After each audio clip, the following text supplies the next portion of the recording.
Israel Hamas మధ్య తాత్కాలిక శాంతి ఒప్పందం రద్దు కాబోతోందా? జనవరి 19వ తారీఖున మనం చూసాం 5 వారాల పాటు టెంపరరీ ట్రూస్ కుదిరింది ఇజ్రాయెల్ హమాస్కి మధ్య.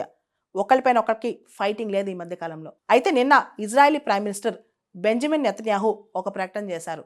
మళ్ళా మేము ఫైటింగ్ మొదలెడతాం, గాజా పైన యుద్ధం చేస్తాం అని చెప్పి ఆయన ప్రకటన చేశారు.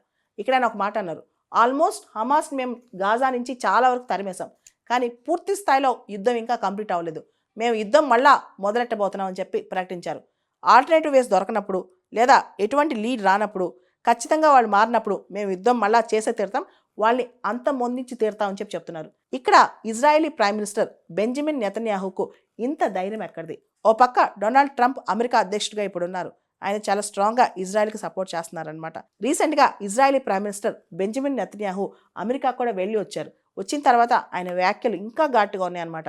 సో మళ్ళా మనం అతి తొందరలో ఇజ్రాయెల్ దాడులు చూడొచ్చు అనమాట. కానీ ఈ యుద్ధానికి అంతం ఎప్పుడు, ఈ యుద్ధానికి ఎండ్ ఎప్పుడు అనేది మాత్రం అర్థం కావట్లేదు. ఎందుకంటే ఒక పక్క హమాస్, హౌతీ, హెజ్బుల్లా వీళ్ళందరూ కూడా ఇజ్రాయెల్కి వ్యతిరేకంగా ఉన్నారు. ఒక్కొక్కరిని మట్టు పెడుతుంది ఇజ్రాయెల్. కానీ ఇది శాశ్వతంగా జరుగుద్దా? మళ్ళా స్లీపర్ సెల్స్ బయటకు వస్తాయా? ఇవన్నిటికీ కాలమే సమాధానం చెప్పాలి.